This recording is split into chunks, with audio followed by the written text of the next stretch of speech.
Pour une fois, bienvenue dans mon monde. Bienvenue dans ma folie. Bienvenue dans ce monde où il est encore permis de rêver.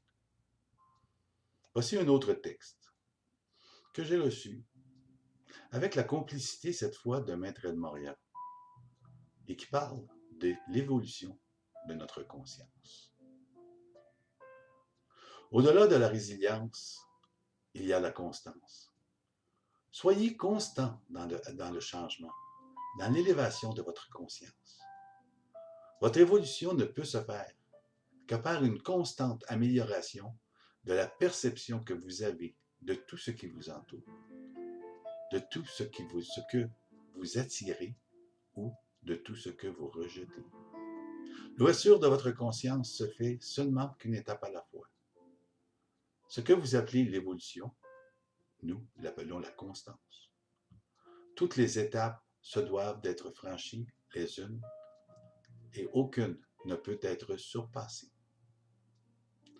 Dans votre étroite conception de la vie, vous retenez plus facilement les leçons qui passent par la douleur ou le malheur.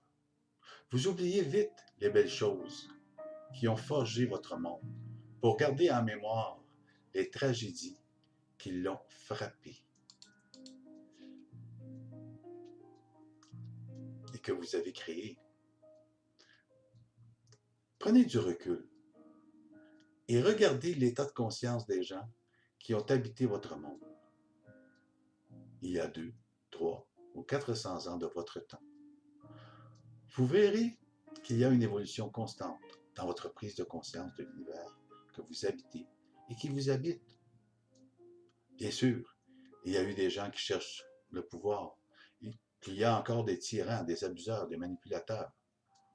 Mais n'oubliez pas que c'est vous qui leur donnez l'opportunité d'exercer leur pouvoir en acceptant leur peur qu'ils répandent sur votre monde.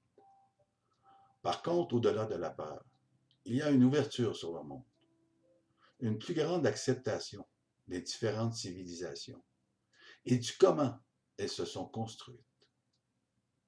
Il arrive de plus en plus que les gens se reconnaissent dans les modes de pensée et de vivre différent de ce qu'ils vivent présentement. C'est tout à fait normal, car vous vivez dans un cycle de mort-renaissance et il est fort probable que vous ayez déjà participé à ces différents mondes, à ces différents modes au travers de vos vies passées.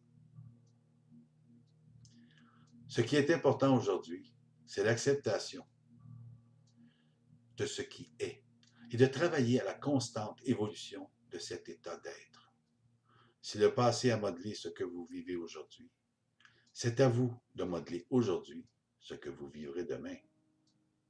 Vous êtes de plus en plus conscient de l'importance que chacun de vous avait dans l'évolution de votre univers. Cessez de regarder en arrière et voyez ce que vous êtes maintenant. Apprenez à être constant dans votre propre évolution. Ainsi, tout votre univers en profitera. Merci. Merci pour ce beau texte, Maître El Morya.